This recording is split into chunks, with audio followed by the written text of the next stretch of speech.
So today I want to talk about something that most people are completely missing about this war. Everyone is watching the missiles.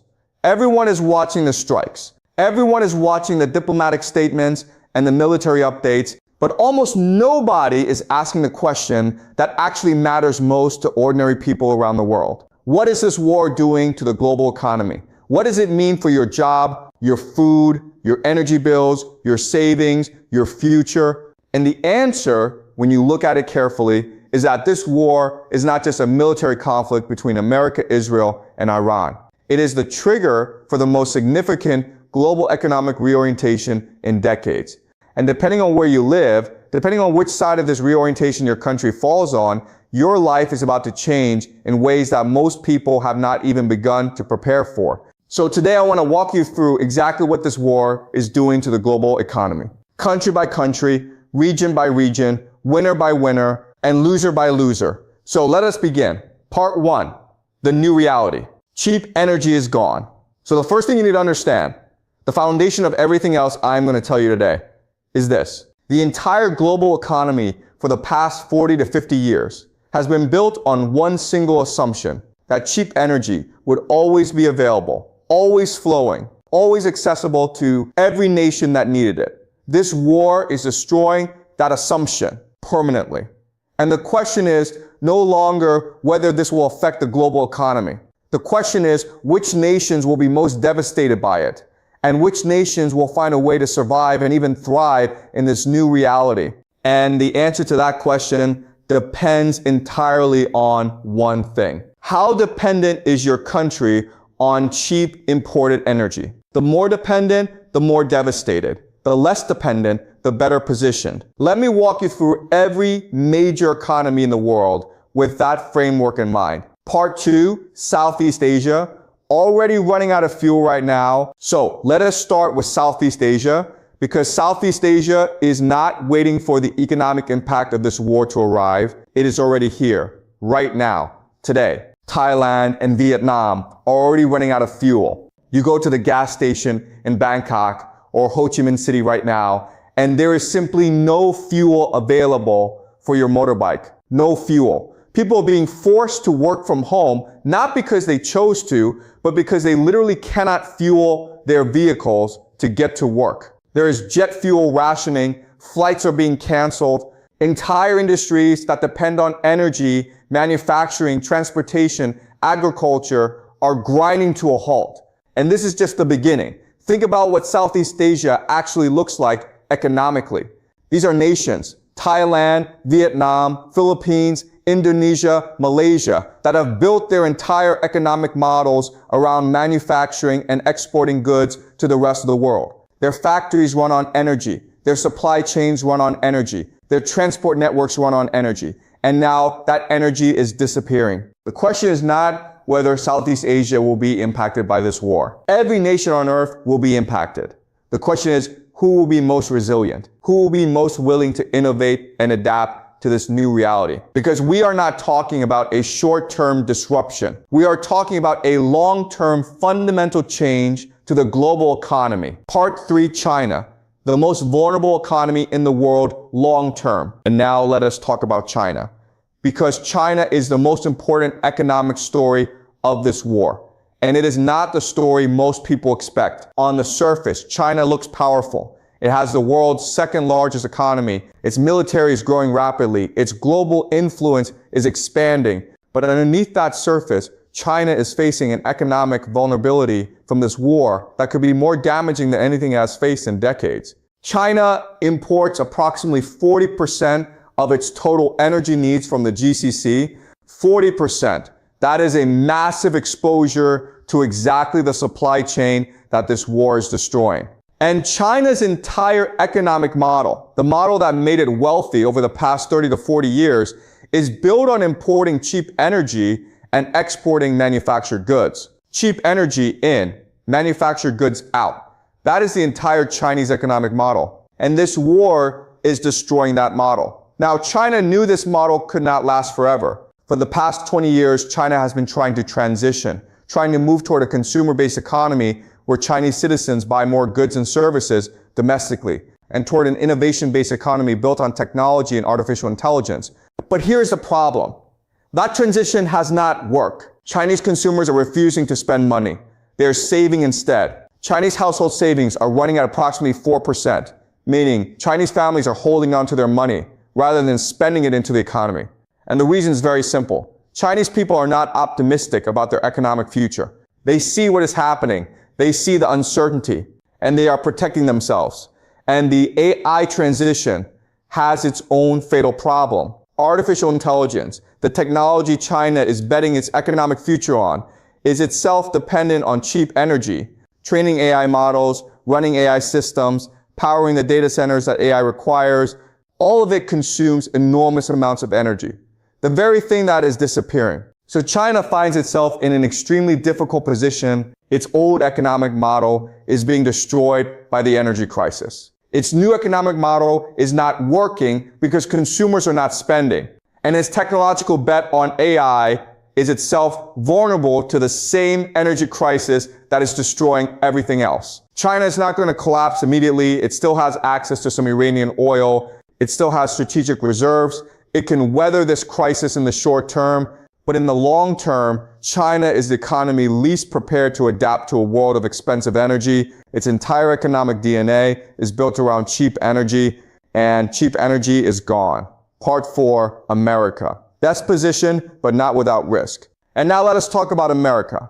Because America's situation in this global economic reorientation is very different from almost every other major economy. The Western Hemisphere, America, Canada, Mexico, Latin America is extraordinarily wealthy in natural resources. America has oil, it has gas, it has coal, it has agricultural land, it has fresh water, it has timber, it has minerals. Everything in the economy needs to function.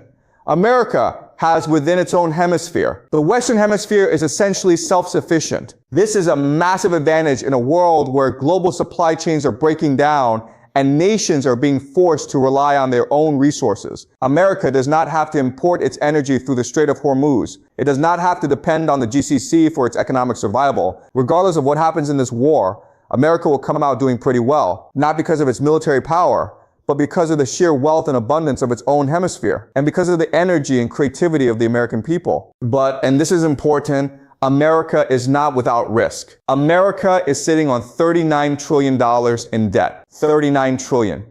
And the mechanism that allows America to sustain that debt, the petrodollar, is under threat. Remember what the petrodollar is? The GCC sells its oil in US dollars. Every nation that needs Gulf energy has to hold US dollars to buy it. That creates permanent global demand for US dollars.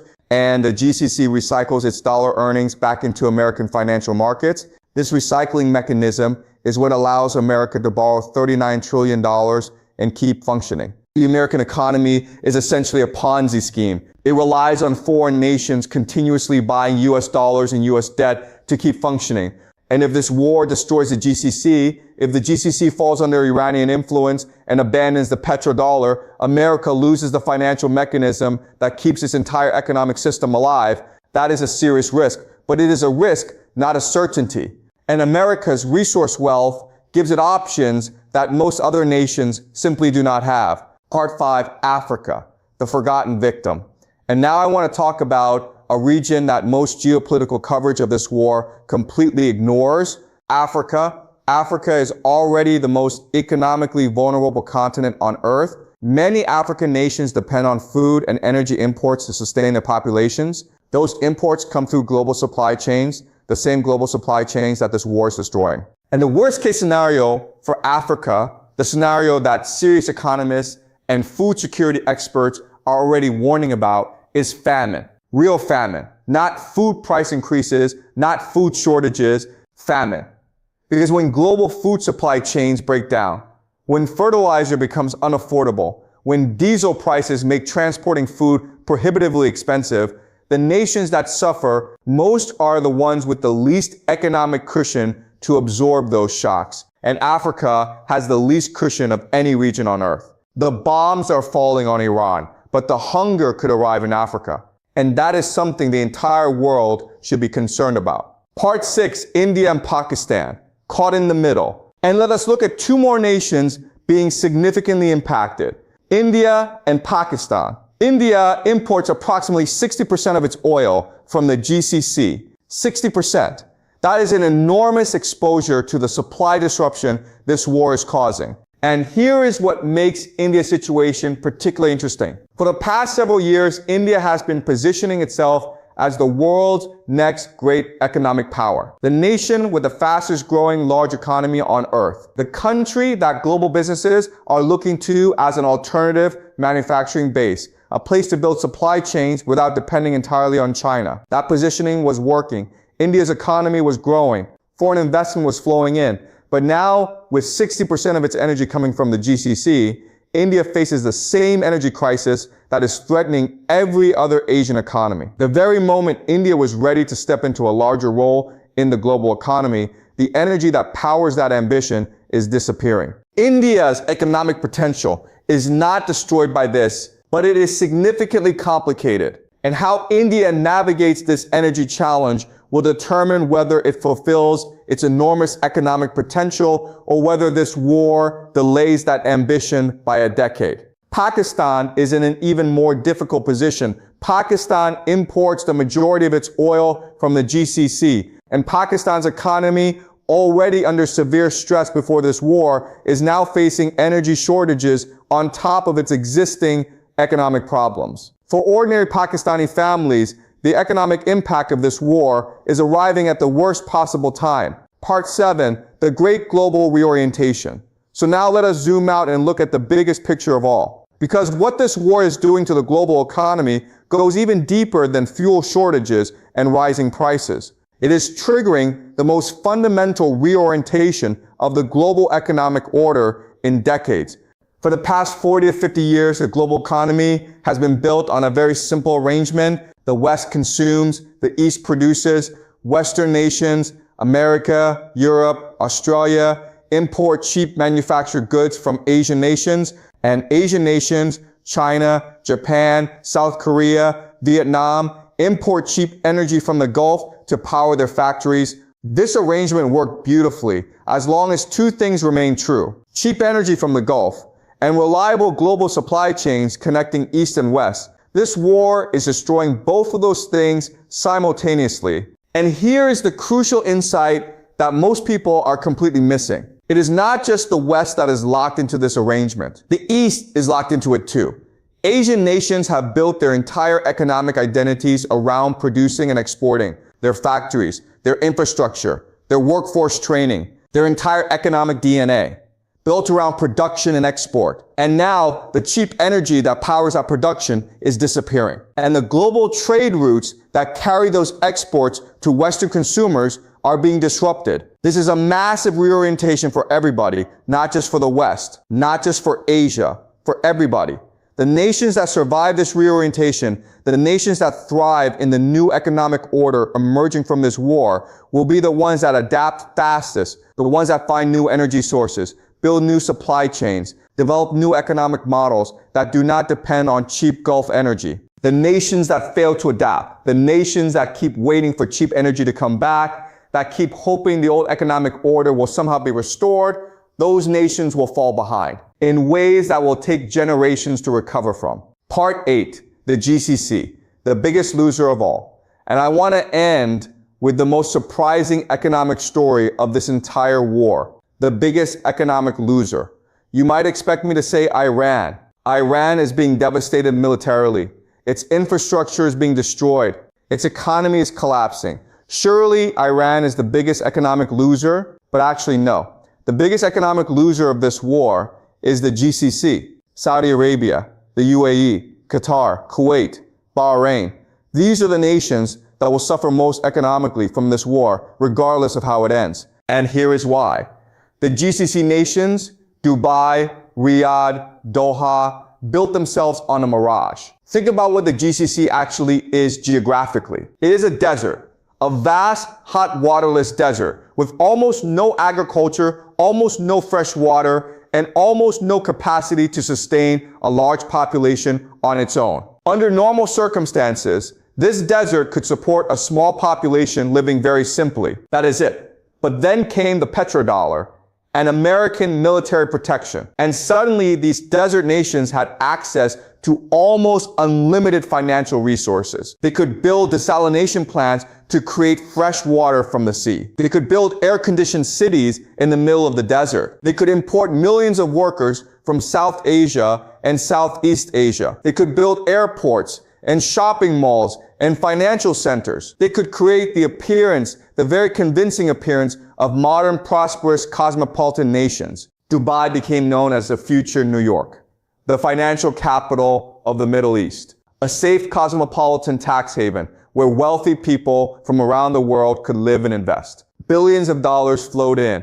Millions of wealthy residents arrived. The mirage looked absolutely real. But here is the truth about mirages. They are built on an illusion. And once the illusion is shattered, once the conditions that created it disappear, the mirage evaporates. And you can never, ever rebuild a mirage once it has been seen through. That is what this war is doing to the GCC. A few drone strikes on hotels in Dubai, some missile attacks on oil facilities in Saudi Arabia, and suddenly the entire illusion of safety, stability, and invincibility that the GCC spent decades and trillions of dollars constructing is gone. Wealthy people who move to Dubai for safety are looking at each other and asking, is this really safe? Investors who put their money into Gulf real estate and financial markets are asking, is this really stable? The answer that this war is giving them, the answer they're arriving at is no. And once wealthy people and investors arrive at that answer, they leave. And they do not come back. The idea of Dubai as the future New York, as a safe cosmopolitan financial capital that competes with London and Singapore, that idea is gone. The mirage has evaporated. And regardless of how this war ends, regardless of whether a ceasefire is reached tomorrow or in 5 years, the GCC will never fully recover the image and the confidence that this war has destroyed. So let us bring everything together. Southeast Asia is already running out of fuel right now, fuel rationing, grounded flights, workers forced to stay home. China, despite its apparent strength, is the economy least prepared to adapt to a world of expensive energy. Its entire economic model is being destroyed. America, with its vast Western Hemisphere resources, is best positioned to survive and adapt. But its $39 trillion debt and petrodollar dependence are serious risks. Africa faces the most humanitarian danger. Food supply chains breaking down could trigger famine in the world's most vulnerable region. India, with 60% of its energy from the GCC, faces a critical energy challenge at exactly the moment it was ready to step into a larger global economic role. Pakistan, already under severe economic stress, is being hit by energy shortages at the worst possible time. The entire global economic arrangement, where the West consumes and the East produces, is being shattered simultaneously for everyone.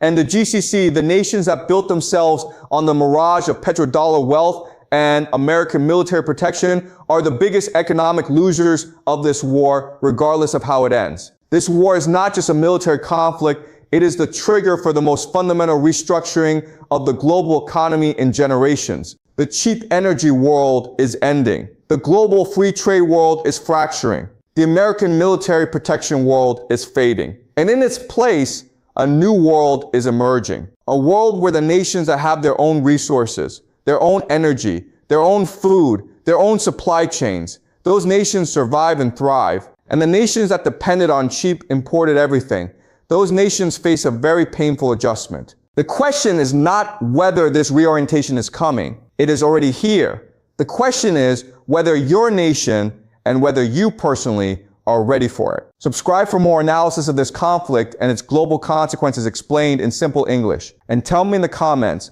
which country do you think will be the biggest economic winner of this war and which will suffer most? I will see you next time.